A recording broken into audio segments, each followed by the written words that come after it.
Okay, David, we're good to go. Thanks, Anita. Good morning, everyone. I declare the meeting open at 8:38 a.m. And I just want to advise you that the meeting of the Audit Committee will be streamed live to the City of Adelaide website, and a recording will also be published to the internet. Please note that any audio and video recording is being taken of this meeting. This means that your presence at and any contribution you make to the meeting may be collected, used, disclosed or published publicly by the council, including transferring outside Australia. So just be aware of that. Just want to remind you that if you're not speaking, can you please mute? And if you are speaking, please unmute yourself. Also, if you can raise your hands for any voting, or if you do want to get our attention, and we'll still have motions. I'll ask people to propose and second motions as well. First item of business is the confirmation of the minutes of the 27th of March 2020 and the 17th of April 2020. And wondering if someone can move that. Ross, I see your hand moved by Ross. Seconded by, who have I got? Paula, thank you. All in favour? Can I just see a show of hands? Thank you. Thanks, Alex. Welcome. That motion's passed. Like to also acknowledge that we are meeting on the traditional country of the Kaurna people of the Adelaide Plains, and pay respect to elders past and present. We recognise and respect their cultural heritage, beliefs and relationship to the land, and acknowledge that they are of continuing importance to the Kaurna people living today. And we extend that respect to Aboriginal language groups and other First Nations who are present today. So we'll move right into our items of business. We've got management with us. KPMG have joined us for the first part of the meeting into the up until the internal audit aspects. The first item, though, is a presentation regarding the service planning performance report, and I think Matt's looking after that one. So welcome, Matt.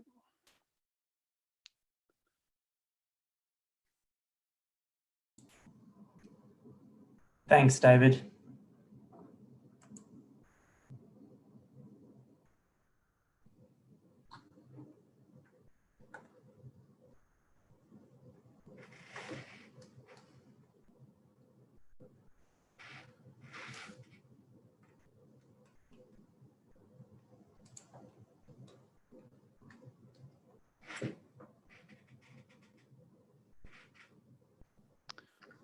So you waiting for a presentation or something, Matt, or what are we doing? Yes, just waiting for that to come through. Right, cool, thank you. Matt, you should have control of that now, so you can start your presentation. Oh, something's happened here, sorry. Have you got that now? I don't have the presentation, no. Can anyone see the presentation? No. Just try it again.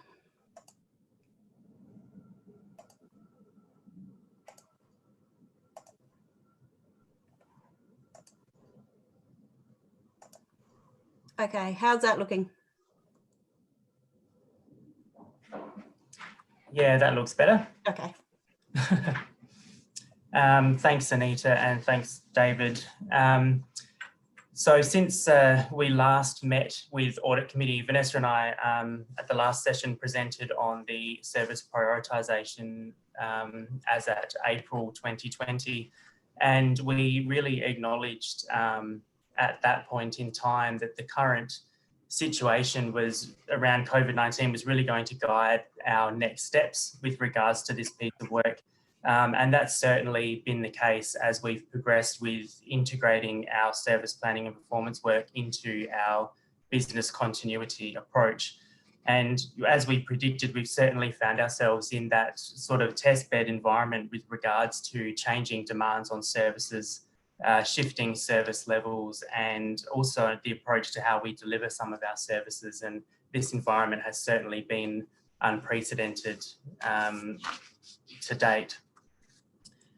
the opportunity that was presented to us around integrating our service-based information into business continuity planning allowed us to really make sure that Council continued to deliver all of our mandated functions as required by legislation, and also integrate those critical functions that are required for the organisation to keep running during a period such as this.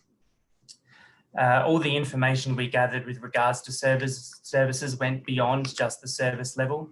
We really wanted to understand the functions that were being delivered inside every service, including those functions that continue to be delivered with full capacity, even if they were outside of critical or mandated functions.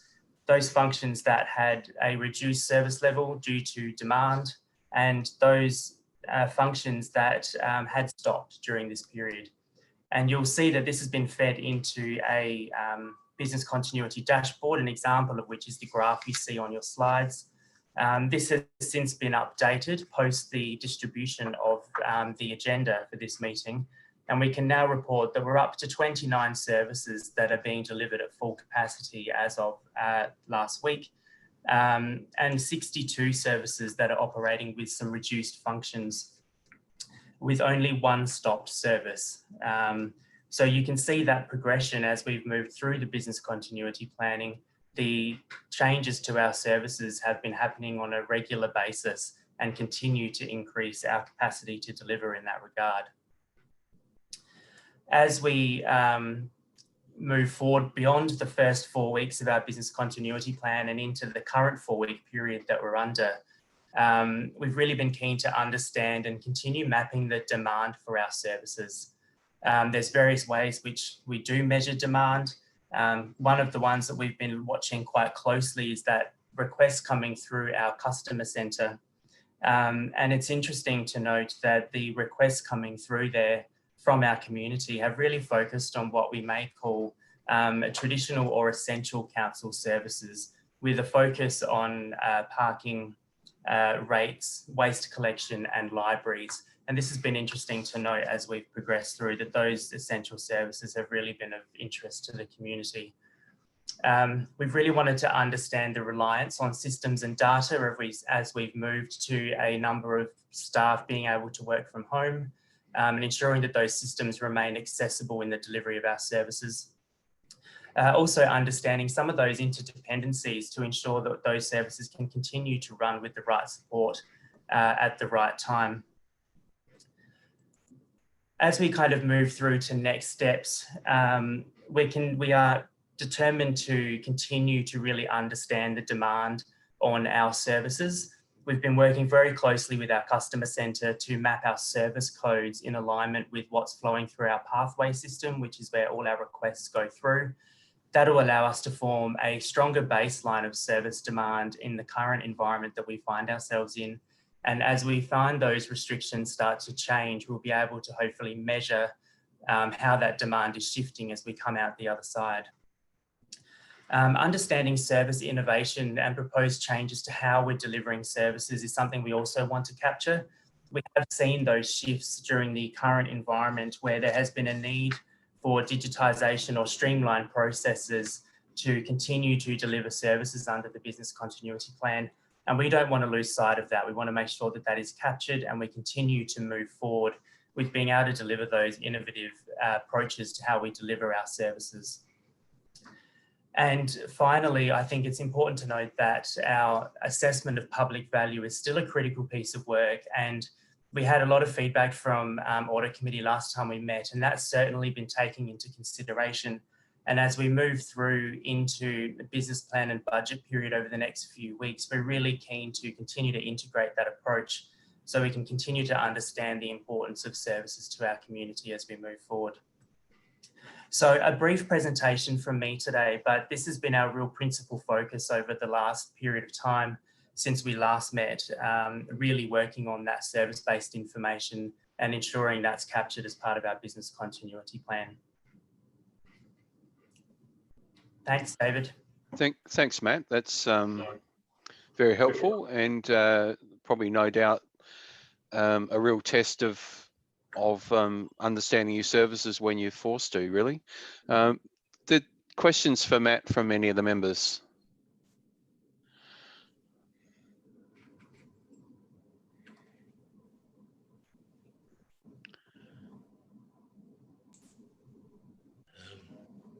Chair, just a question from me about how this links into our thinking about the 2021 budget process.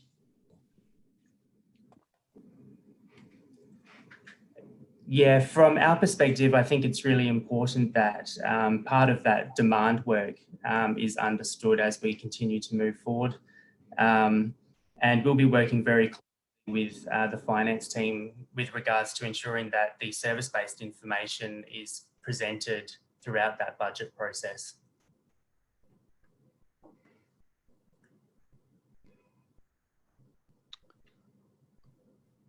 Any other questions for Matt?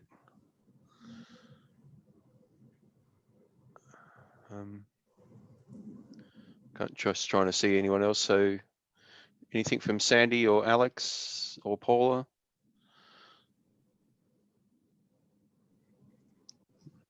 Not at this stage. Yeah, no, I think Matt, that looks, I'm sure it's sort of giving you a real opportunity to understand more about your services, and sounds very positive. The being able to change what information you're getting out of pathways, or being more accurate data out of that. And I think it does give you a real opportunity to start to shape some of these services potentially differently than what they've been done in the past. And certainly the demand, you know, certainly in a sense have started to understand what the real critical business services are when you when people are actually asking for them in a crisis. So I think that's quite a useful outcome out of this, and I would expect we're going to see, you know, going forward, that some of these services look quite different than perhaps what they do now, which is not a bad thing. I think it's good to challenge what we do. Okay, I think looks like there's no other hands up or anything, so I suggest we might move along to our next item. So thanks for that, Matt. Appreciate that. Thank you. Okay, well, let's move on. We've got our quarterly finance report that was sent out to us a couple of days ago, so thanks for that. We not sure who's taking us through this one. Is it you, Claire? Welcome. Yes, thanks, David. And Nicole's here as well to answer any sort of detailed questions. Apologies for the late distribution. We were still trying to finalise some numbers, in particular to the savings related to the COVID-19 impacts. But what you do have is a quite different QF report from what you would have seen back in February. The layout, the look, the feel, the exec summary and the language. So I'm hoping for some feedback on that, because at the February meeting, the independent members certainly gave us some quite clear feedback around the challenge associated with understanding the way we were reporting and how the information was getting presented. So the report and the attachment, would be really keen to get your feedback on that. That would be helpful. In terms of the impact of COVID-19, obviously we have briefed Audit and Council on how that's impacted, particularly our revenue. And so what we have done now is made some adjustments to our budget to make sure that there's sufficient cash flow through to the end of June. We've also done some work updating the long-term financial plan, and Nicole last time did run you through that as an interactive mechanism now that we do have. And we're also reviewing our Treasury policy. It's actually due for review later in the year. At the moment, we're forecasting remaining under prudential limits, but a lot will depend on how the next few weeks go. So we just want to make sure that we're keeping some flexibility with regards to that. So happy to sort of hand it over for questions or any sort of more detailed questions that you have. And Nicole's here as well. So thank you. Thanks, Claire. The this new document, is that was this one of the ones you had help from one of the consulting firms, Claire? Is it, or is it one you've developed yourself? No, we did this in-house. So when we Okay. did the structure, Matt, who presented just now, is heading up the strategy, insights and performance team. So a member of his team worked alongside Nicole and Shireen, the finance team, to develop the new approach. So no, it's been done in-house. Okay, well, that's good. That's a really good start. Perhaps I'll make some initial comments and then I'll ask people to. Oh, sorry, that's me. Who's that? Is it? Oh, it's because Nicole and Claire are next to each other again. Yeah. Okay. Very first comment is that this definitely reads a lot easier than what we've seen before, and I think that's a very positive thing. I think there's still a few things we want to contribute in terms of how we can further add to it, but it's certainly a great start in terms of summarising the current position and perhaps making it more readable and clearer. And I think that was something that was lacking before. Perhaps I pass over to ask any members if there's specific comments. I know I've got some, but I'll leave them till a bit later to let others contribute.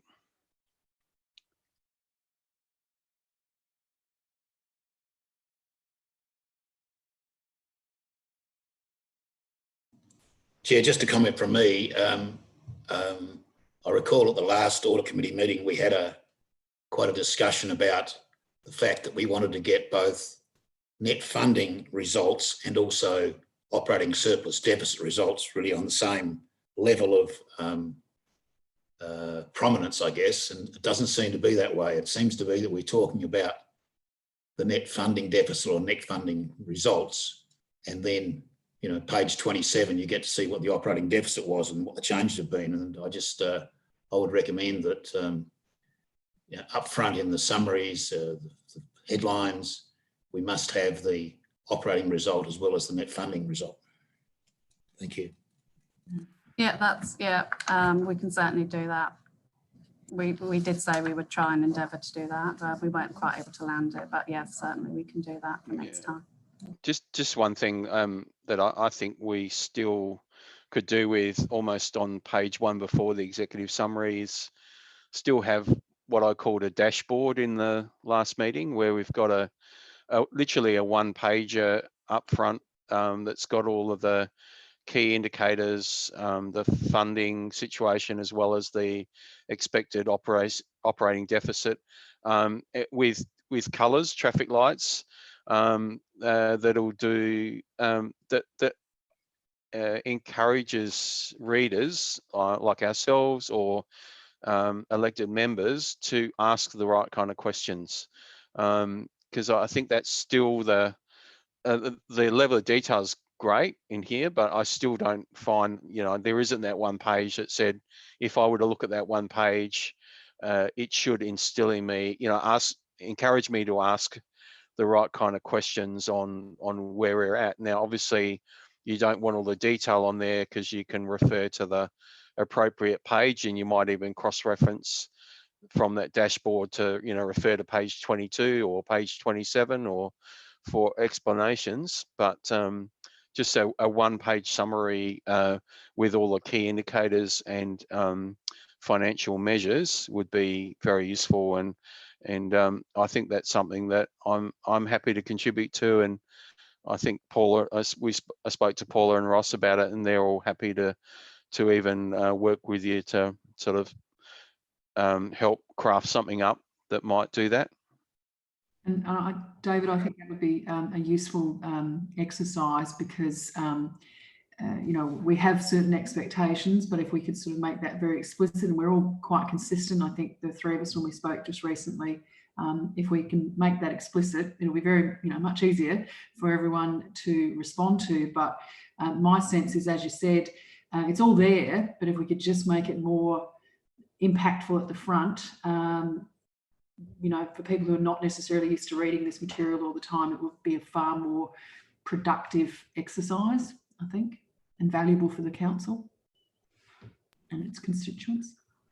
Thank you. Yeah, so we developed the dashboard, but it's, yeah, you're right, it's further into the report. So we can certainly take that and bring that forward. So I think it's around page 15, and then did the sort of individual targets and analysis for each of those indicators. But yes, we can certainly bring that up front. David, are you using the raise hand function, or are you just asking us to jump in? I'm happy for you to do either, but if you can raise your hand, that would be helpful. But I haven't. As in, I'm talking about the one that's in the chat area. You're not Oh, using that one. only because I was using that, and I went. I must say I can't actually. I can't see that on my screen. I'm wondering where that is. Is that in? That's fine. I'll do this. Yeah, that one's better. Thank you. Thanks, Sandy. So I guess my comment was, first of all, I just want to thank the team. That is probably the clearest financial report that I've seen and read in all the years that I've actually had anything to do with council. I think what both David and Ross are asking for is just a slight reorder in terms of the information. I guess what I'm curious is looking at page 15, which is sort of the overall dashboard, which is where I went in the report. Are there things other than what's in there that you would want to see up front in terms of clarity around borrowings, operating surplus, etc.? So whether it's just I guess what I'm trying to get to is whether it's a formatting change that we're looking to, or a change to the information that's being presented. I didn't really, for myself, I didn't see any gaps in the information, but that's reading through the whole report. So it's just a matter of possibly the order that I think we're referring to. But well done, Claire and the team. That's a useful piece of work, and really, really clear with the information on the side, so that we can double check what the variances are contained within each of those tables. Thanks, Sandy. Actually, probably the dashboard on page 15 is not too far away from what we're thinking. I mean, it has got the operating surplus deficit on there, which I think it's an important number that we felt that was buried too much previously. The only thing that may be that I might add to that particular dashboard that stands out to me is if we had the original budget potentially on there as well, about, so you could actually see if, you know, the approved budget for 1920, if our deficit was going to be 15 million and it's currently sitting at 19, so you can easily see kind of how they align. And by all means have your quarterly 3 forecast, which is, or your current quarter forecast. I'm just wondering, the other thing that might be useful, I would be tempted to move this right up front, leave this almost before the exec summary or the next page, or just after exec summary. And I'd also potentially cross-reference this to other parts of the document. So if you wanted to go and look at the operating surplus deficit, refer to page 27, which has got the details on that. You know, talking about borrowings, refer to page 15. So you can actually easily drill down in the document and see where you get that information if you want to understand it. But it's not too far away. I mean, I think it's not a bad thing to have what your projections, your long-term financial plan as well, because it's starting to show how we might get ourselves out of this, which is also part of the discussion and challenge that we have with COVID-19. Back to anyone else for questions?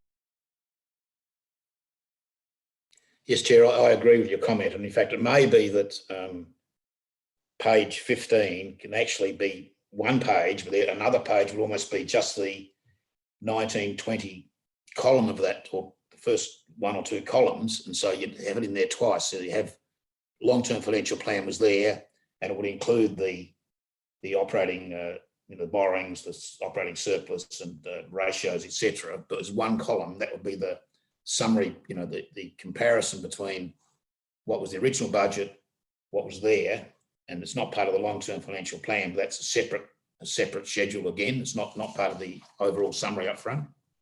So it's almost, when you go to page 13 and you talk about what happened, I found that difficult. One, because obviously my pet thing is didn't have an operating surplus or deficit situation in it, but it didn't really explain to me very much what the real result was. And that's where a simple dashboard would help about that page. Thank you. Yep, Mark, I've got your hand.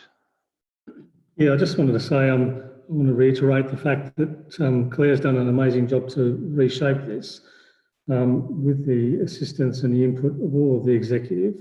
And there's been quite an adjustment, obviously, as you can see in our response to COVID-19, but also the way we're reporting.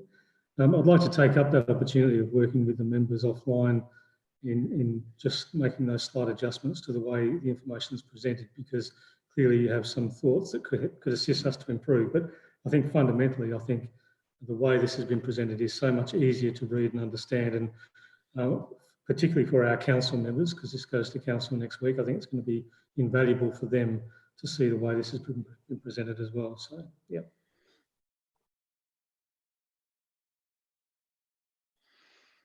Thanks.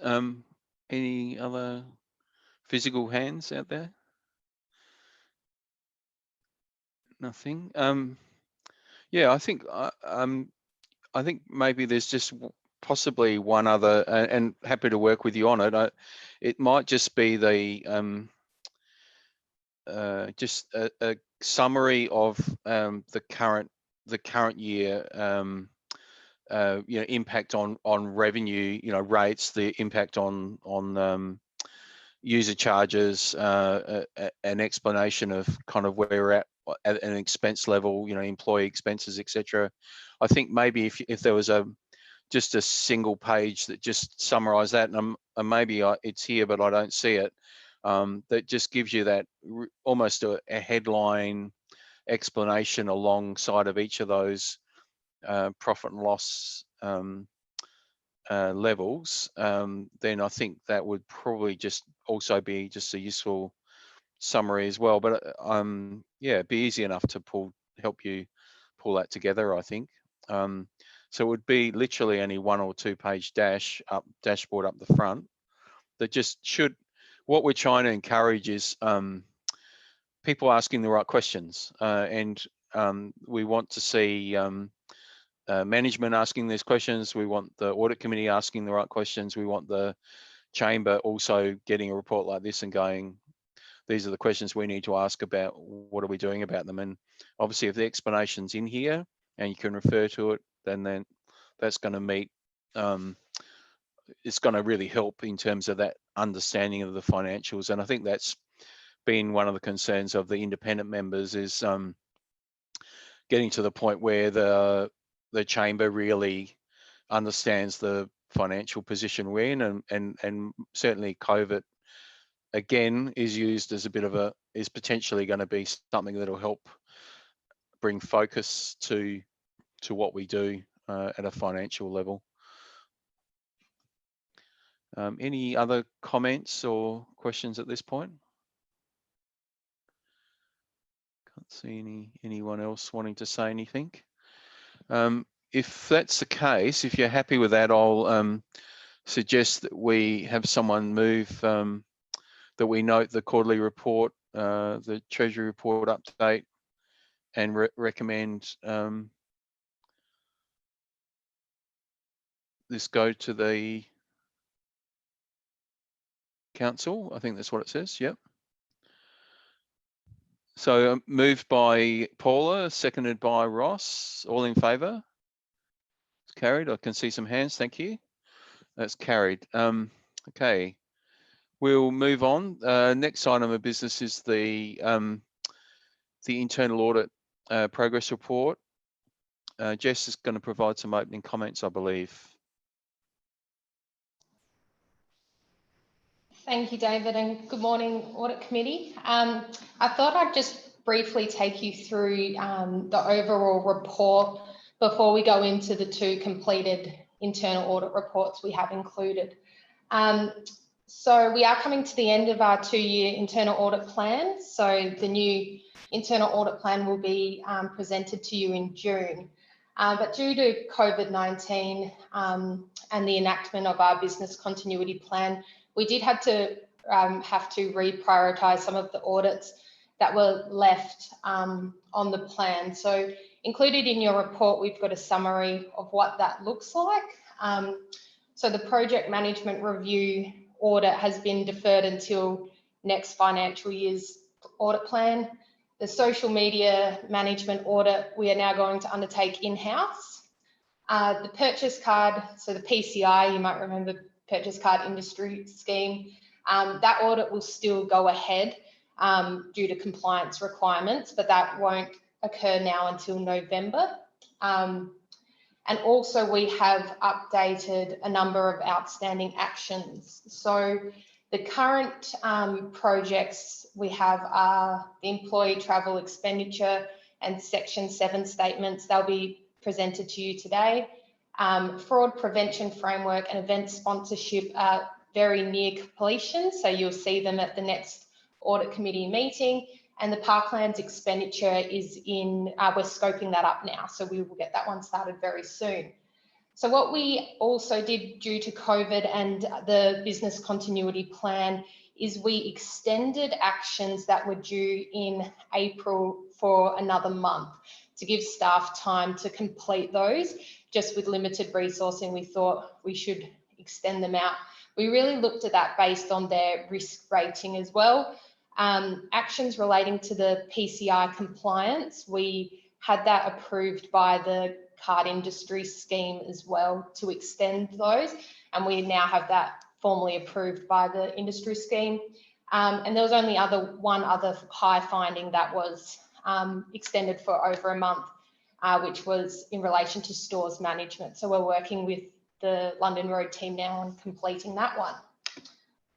So what we might do is go straight into, we might go through the employee travel audit first. That's included within your papers. And then we have KPMG here as well to go through the Section 7 report. And we also have a Shanti here, our Associate Director in the planning area, if there's any of those operational questions in relation to the Section 7 report. So the employee travel report audit is something that we did in-house, is an audit we did in-house. It focused on employee travel allowances, expenditure and compliance with our internal policy. We scoped the audit in 3 areas, which is management. So we did a range of sample testing and looked at that end-to-end process. Reporting, so there is a council decision that City of Adelaide are to report all employee travel within the annual report. So we looked at that process and also benchmarking what other capital cities do to see where we sit in comparison. Positively, most of the findings in this report are either completed or nearly done.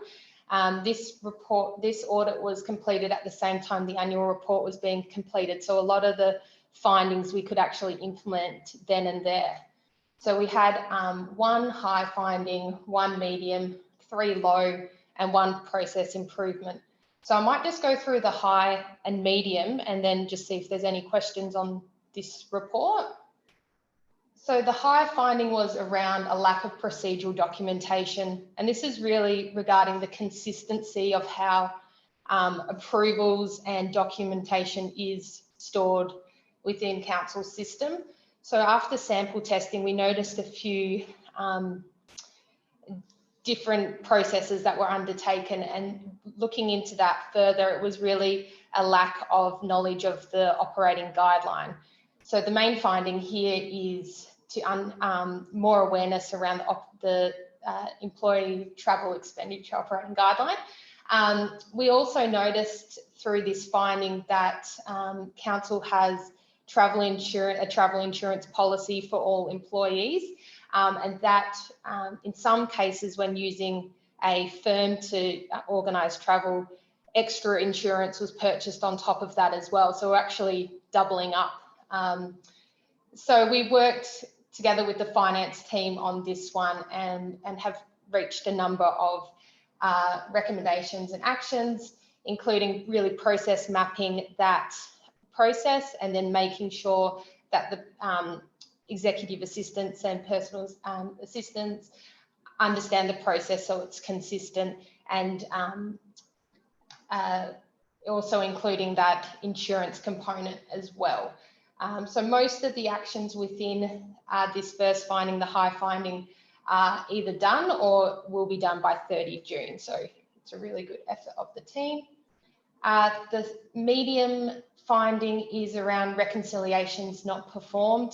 So when we started this audit, there were two spreadsheets as such of employee travel, one that was kept on a SharePoint site for EAs to enter into, and one that finance kept. What we quickly identified was there is no need for two, and we can work together and have the one.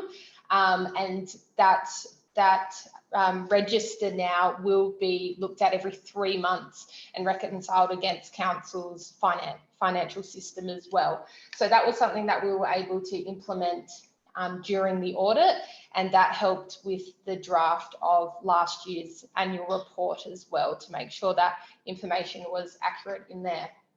The other findings are low, and there's one performance improvement. So David, I don't think you need me to go through all of those, but if there's any questions on that report first.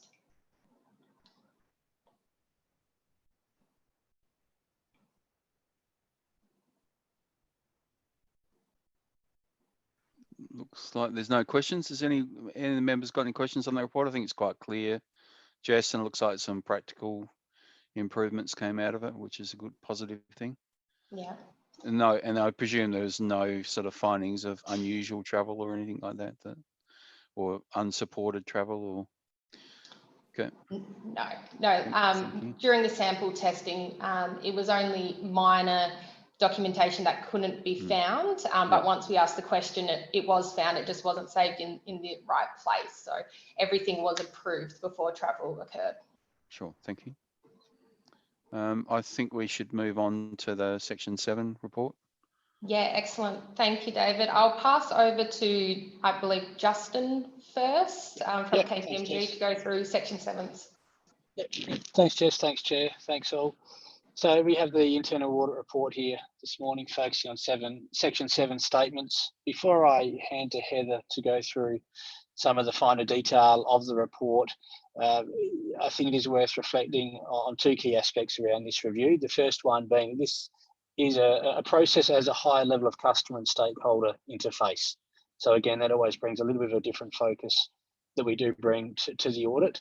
And it is also bound by legislation as well. So when there is any audit that is bound by legislation, we do take quite a prescriptive view of that legislation and the activities that are undertaken in relation to compliance with the legislation. So I think you'll see that as a theme that emerges through the report, that our testing has looked at it in quite a literal way against the requirements that the council is obliged to undertake. So with that, I'll hand over to Heather to go through the specific details of the review.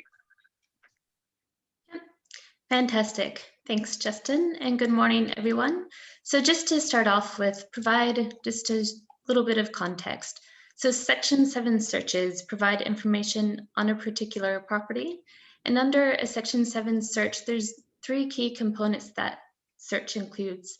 So rating outstanding rates that are owing, environmental health, so if there's contaminated land and a notice has been issued, and development searches.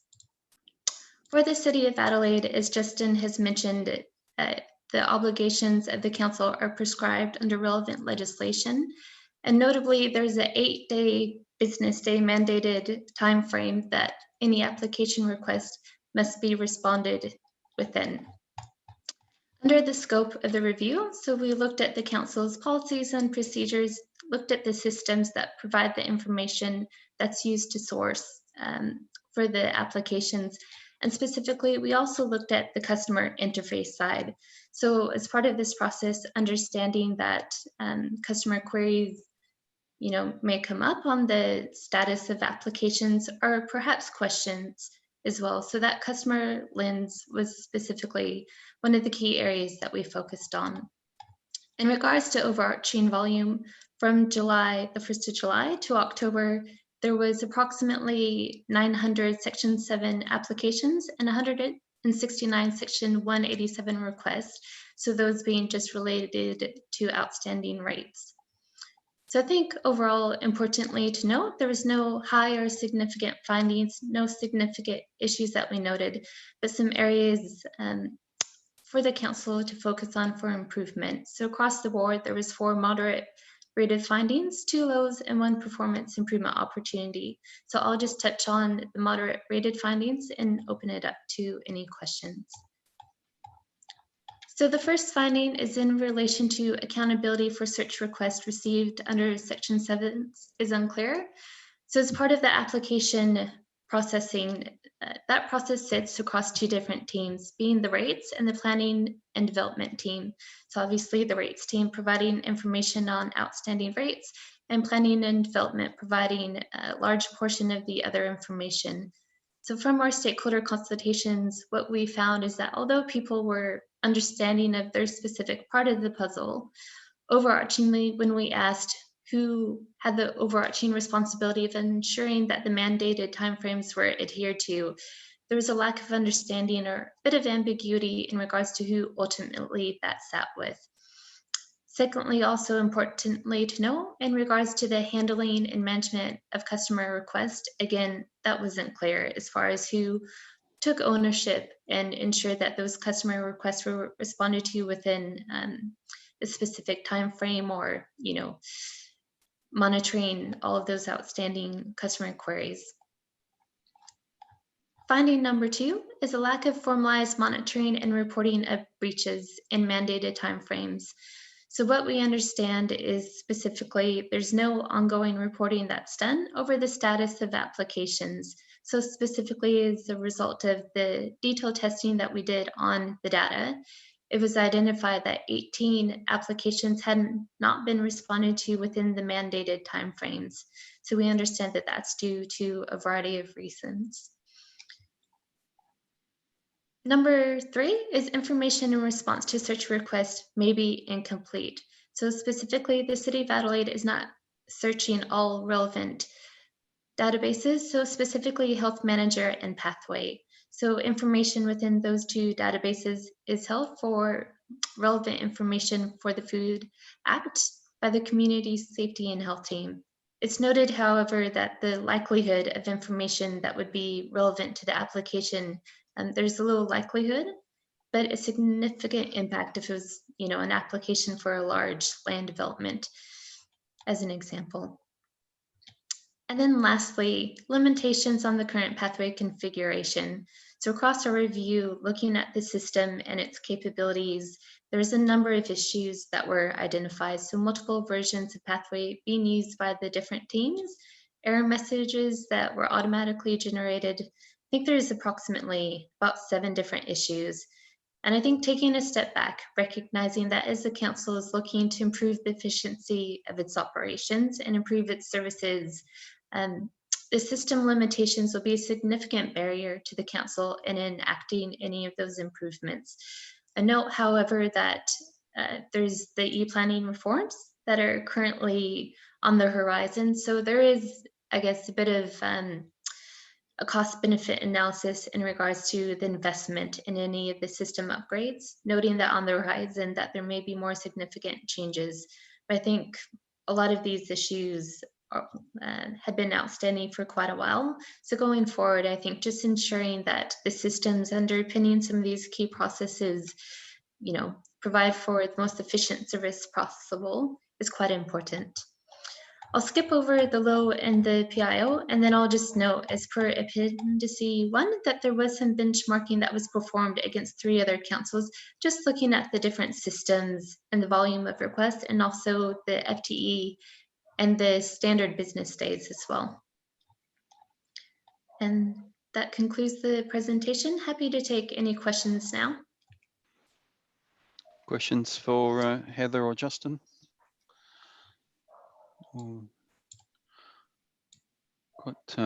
Maybe one question I had: what is the implication of not hitting the 8 days? Is there any penalties or outcome as a result of that? Is it maybe, if that's something maybe Shanti could comment on, or Heather, or anyone?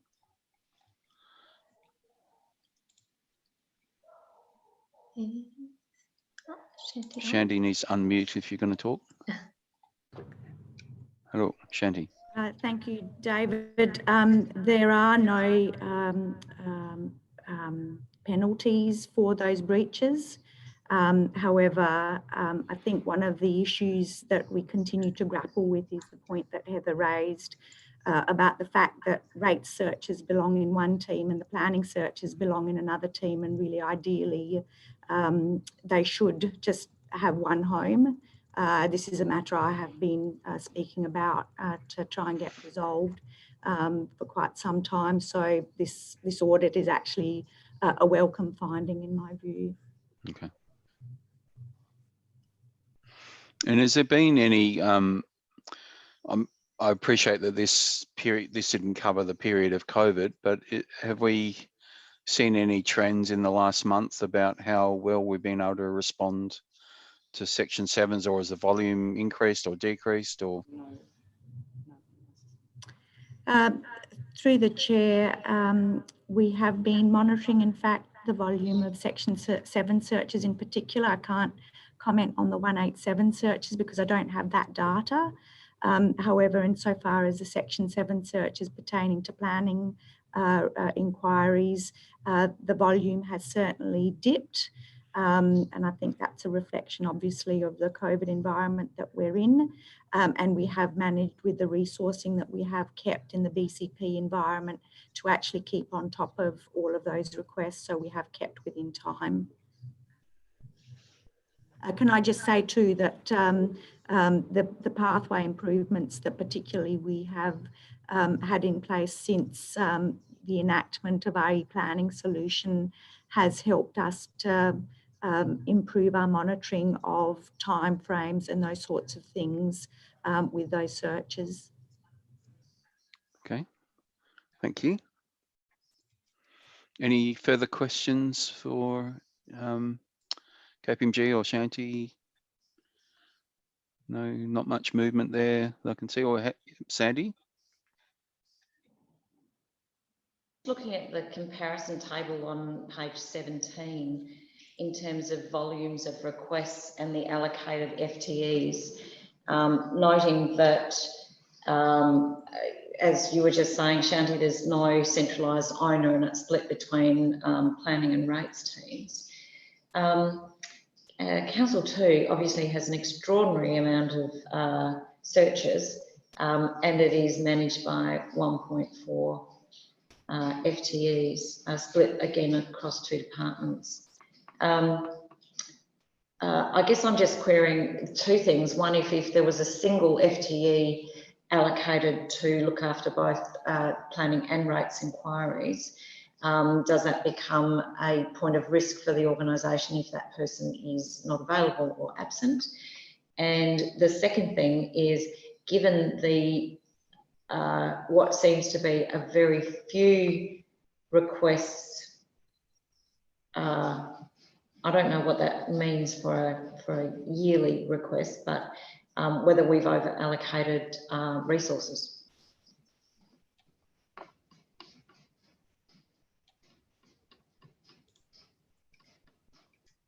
Through the chair, thank you, Lord Mayor, for the question. I'll try and answer those questions in part.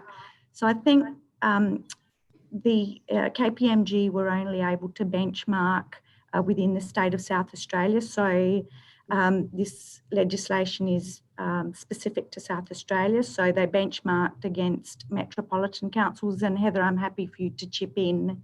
I think the point to note about searches in the City of Adelaide is they are actually significantly more complex because of the difference in the type of development that we have, particularly the fact that we have multi-storey and commercial and mixed-use development. So that adds a level of complexity that most suburban councils would not have to the extent that we have. So that's the first point to note.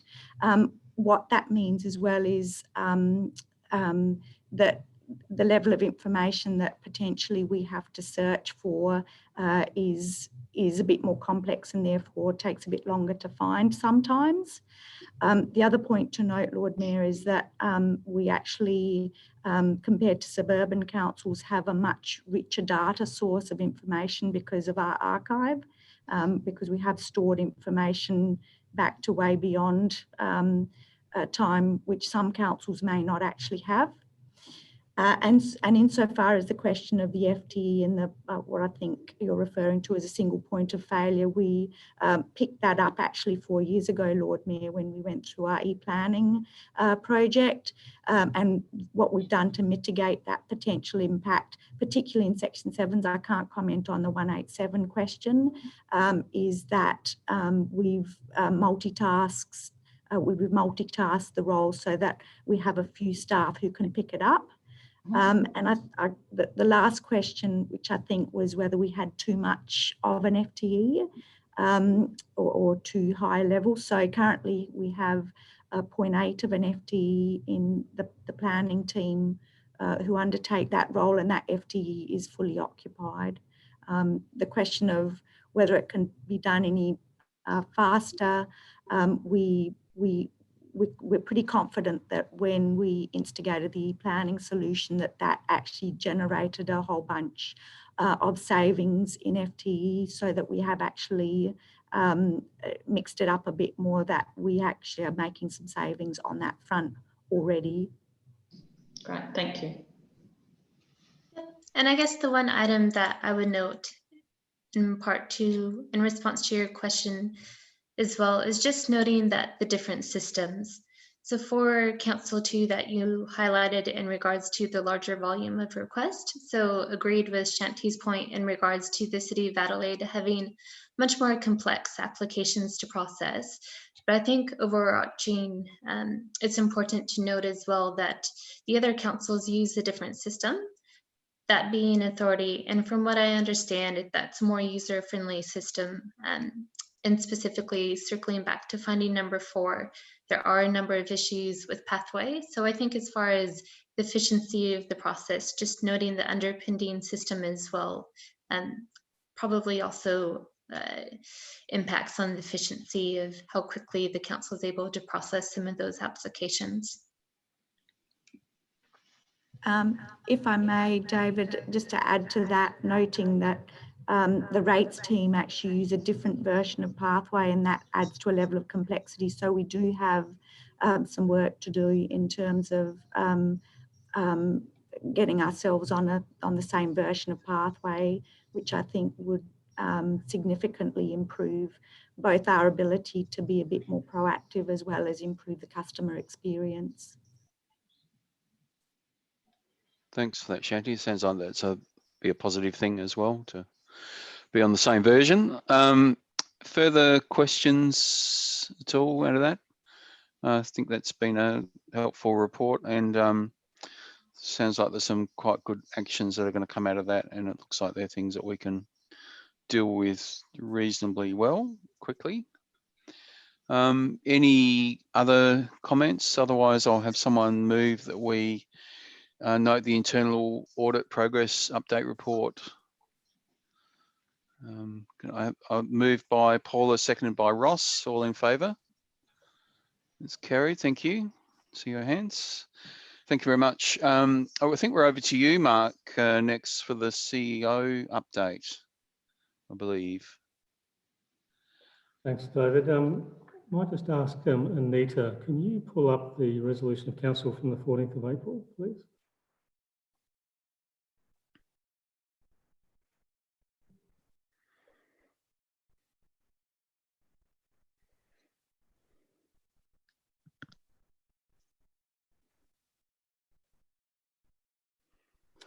Thanks for that, Anita. Just I realise this is probably without notice and I apologise for that, but just need to advise that Council on the 14th of April in open session resolved as listed there, primarily that an urgent independent investigation is undertaken to determine the extent of any impact and provide recommendations where appropriate regarding the behaviour of some council members on the health and wellbeing of the administration. So that resolution is something that I need to undertake fairly quickly.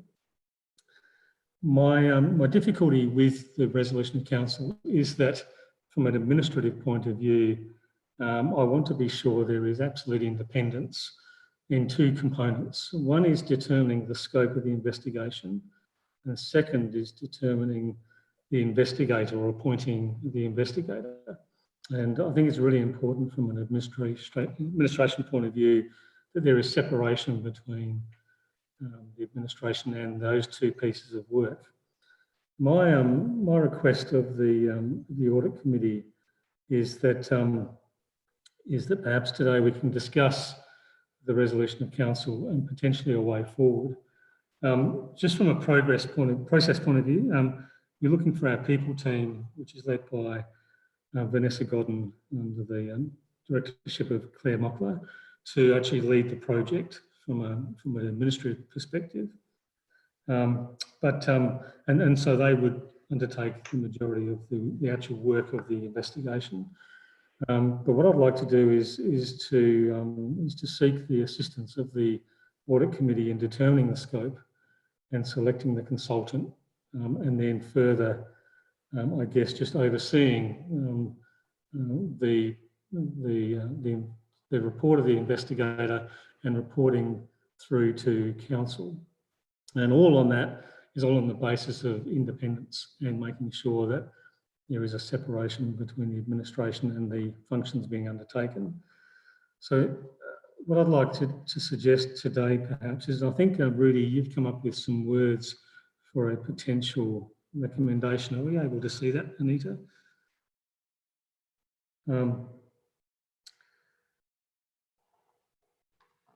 There we go, it's in front of you, but basically authorises the audit committee chair in consultation with the independent audit committee members to prepare a draft scope of work and recommend to council a suitable party to undertake the review.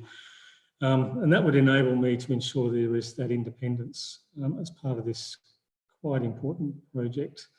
So happy to take answer any questions and discuss it further. Thanks, David. Thanks, Mark. Yep, I haven't given this a lot of thought, as you might expect, but that's fine. Let's can I ask a question, Chair? Yeah. First of all, I'm also happy to be involved, or helping you be involved, but where does it fit into our terms of reference? Yes, through the chair, I was just about to ask. I am also comfortable assisting if that's appropriate, but it just seems I'm looking at the terms of reference right now. I'm just trying to find a landing place, and I'm wondering, has there been some consideration of that? Yeah, look, I have spoken to Rudy about that. So Rudy, could you respond, thanks? Sure, thank you. Through the chair. Ross, at the 22nd of October Audit Committee meeting, you raised a similar concern as part of the SRIA update report where we were discussing strategic risks for the organisation. So that's one touch point. The second touch point, when you look at the wording, it's an investigation, so it's almost like an audit process. And it's also looking at implications for the organisation more broadly. That fits in with our risk management framework.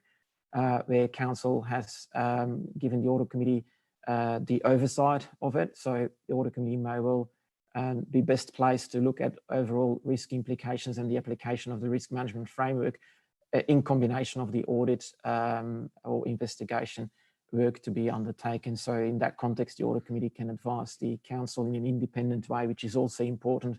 And that's why it says in consultation with the independent members of the audit committee. So we will, I think it's important that there's a clear segregation and that there's a full independence on that process.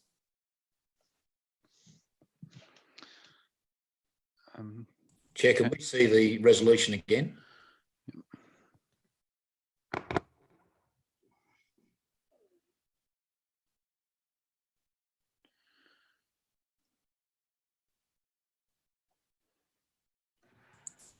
I think the key is recommend to council. So we're not in position to make decisions, but we do recommend to council. So I find that's, providing it can fit into the terms of reference, it seems to be that we can recommend to council a suitable party, etc. That's correct. Mm-hmm. So the kind of skills that we're talking about, is it what sort of have you given any thought to potential type of consultants, for example, that might do this? Is it people that do specifically around health and safety, or is it legal, or is it, what's the thinking? Just a broad, I'm not asking you to name a firm or something, but any thoughts on that? Sure, through the chair. Indeed, we were thinking about someone with a skill set in the investigation space, as well as employment law, as well as cultural implications, as well as risk management. Certainly a few organisations will be able to combine all these together. And that's something that the audit committee can turn its mind into, and Shreya may also be able to provide input in that process if that's what the audit committee would like to see happening. Further to that, I just need to say that, just for the comfort of the audit committee, we would undertake a procurement process and provide with recommendations, with options. So not looking for you to do any of that work. It's really just keeping that independent perspective. Clearly, I see the value in what's being proposed, and you know, from the point of view of an independence, I guess I'm still grappling, and I'm very comfortable to be involved. I'm on the performance review panel of the CEO of Adelaide Hills, so I've had a lot to do with HR issues and things like that. So that's fine. It's not that. It's more, I'm still struggling to see an exact landing space in your existing terms of reference, which I coincidentally called for a copy of this morning. So I've got a copy in front of me. And I'm just wondering, is this, we're stretching it a bit far? I wouldn't want to create a situation where there was some invalidity of the process. So perhaps this is a question to Rudy. What provision in particular, and this is the lawyer in me coming out, what particular provision are you saying provides the audit committee with this particular mandate? Because this seems a little bit more than the internal investigation, internal audit, blah, blah. I'm feeling like you probably want an independent member involved, absolutely, or an independent members, but is this the actual right body to launch this through?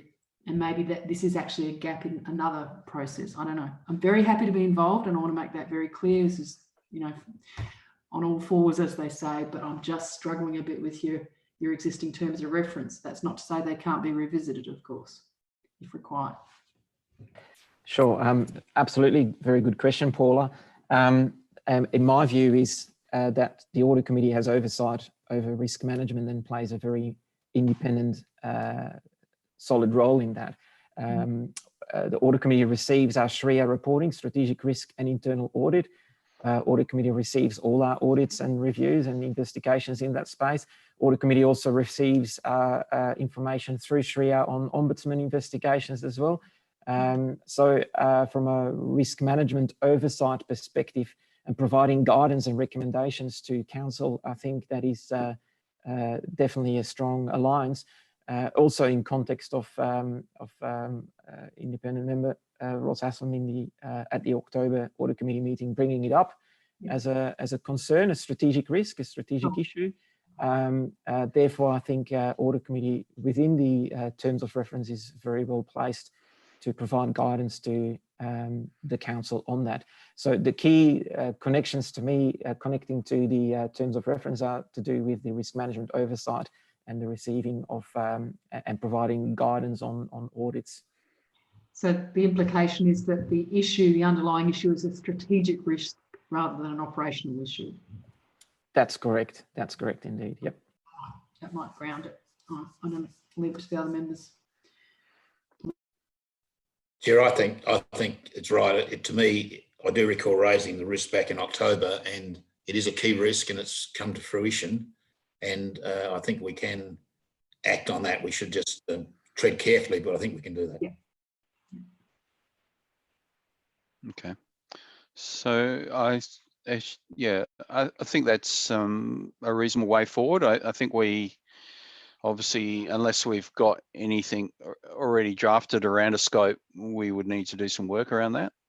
And presumably, as you say, Mark, also go through a procurement process to identify an appropriate service provider to do the review. Obviously, it's going to have to be a firm or individual firm that can communicate well with both the council members as well as administration, and to understand the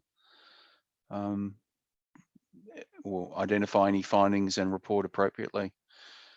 So what's the way forward from this? From Mark, is it a matter of us saying we're happy to contribute to that process and for that scope to start to be drafted up that we can provide comment on? Yeah, can you bring up the recommendation again, Anita? Thanks. I think it says that I'm going to do it.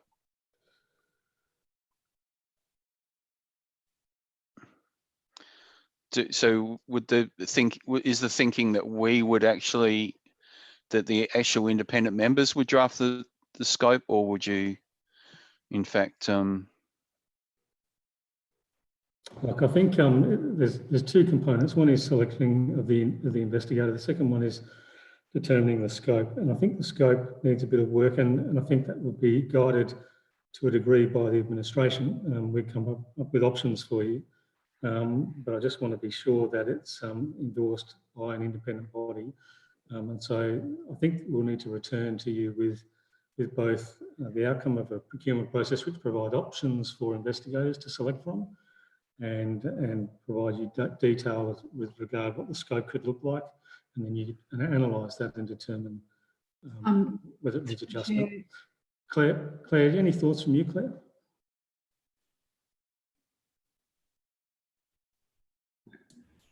Sorry, can you ask me that again, Mark?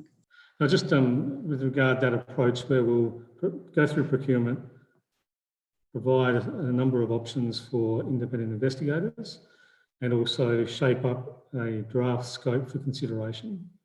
Your team could look after that? Absolutely. So particularly from a WHS and legal issue.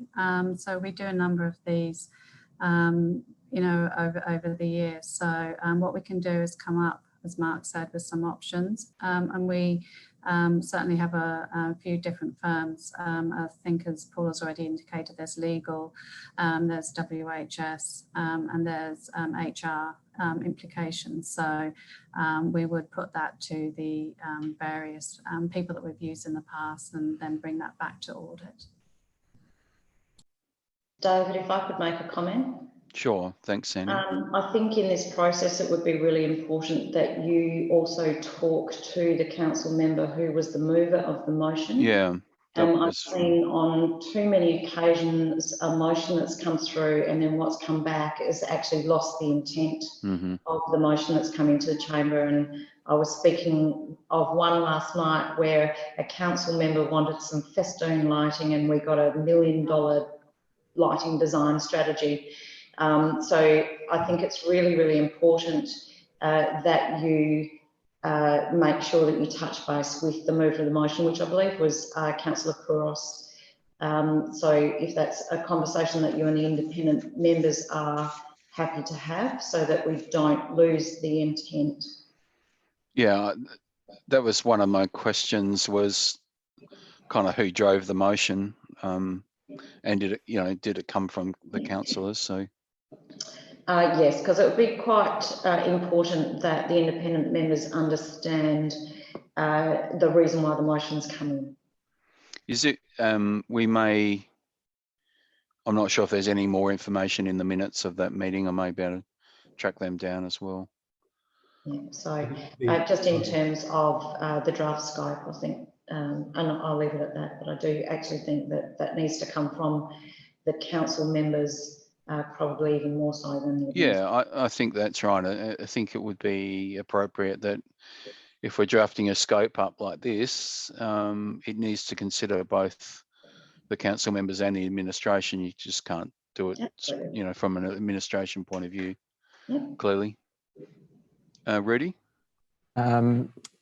Yeah, members, I just had a look at the terms of reference in more detail. So to provide additional assurance to you all, the Audit Committee terms of reference also referred to the obligation of the CEO to bring matters to the Audit Committee where it's considered to have a material effect on the operation of the council or the elected body.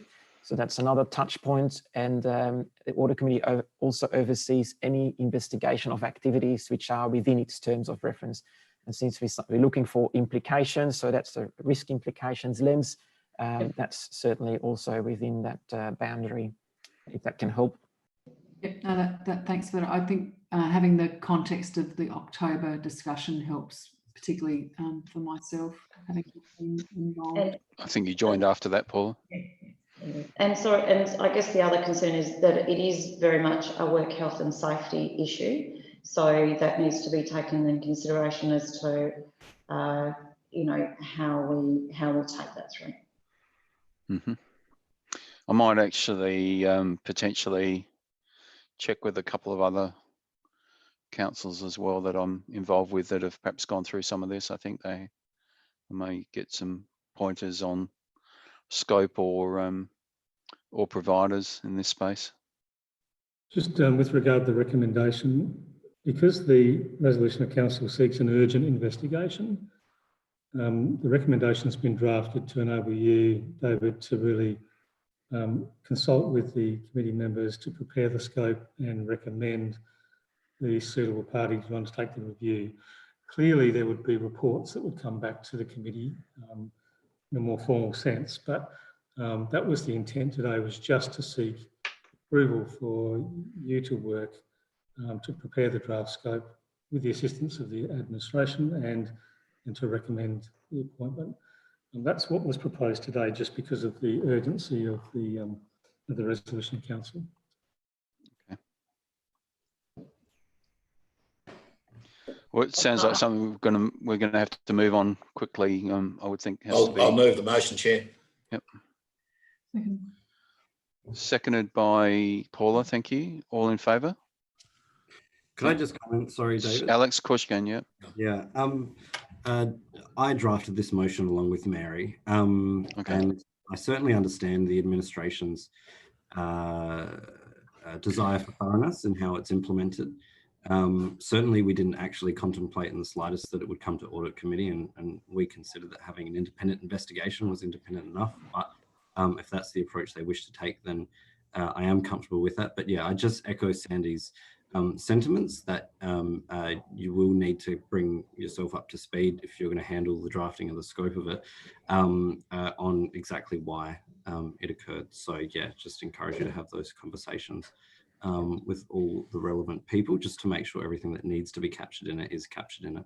Sure. So Alex, would you be an appropriate person to talk to as well? Or? I'm happy to have a chat. Yeah, of course. Right. Okay. All right. We'll get some. Now, I think we've carried the motion. So what we'll do is get some action on that. I would think as early as early next week is as a minimum, so that we, given this is already 2 weeks old, would be appropriate to get some movement on it by next week in terms of a scope and having that early discussion, and then having a process. Presumably, a procurement process still might take a week or 2 just to identify the right provider, and so that progress can be made in this month of May. Are we happy with that? Yes. Yeah, I mean, obviously that the motion's already a few weeks old, so. Yeah, I wasn't aware of it before today, so obviously couldn't do much about it till now. But no, I'm not. Yeah, no, I agree with you. I think we need to keep it moving for sure. Yeah. All right, let's. Thank you, Mark. Sorry, that's all you wanted to cover today. Otherwise, we move on. Yeah, that's all I wanted to cover. And just again to thank the committee. I do apologise for the late notice and the delay. There's been a lot happening at council, and so it's a busy time. But I just appreciate the reception provided today. Thank you. I'm going to suggest we go to item 9.1, where we look to exclude the public to consider items 10.1 and 10.11. Sorry, 11.1. Can I have someone move that? There are 2 motions actually.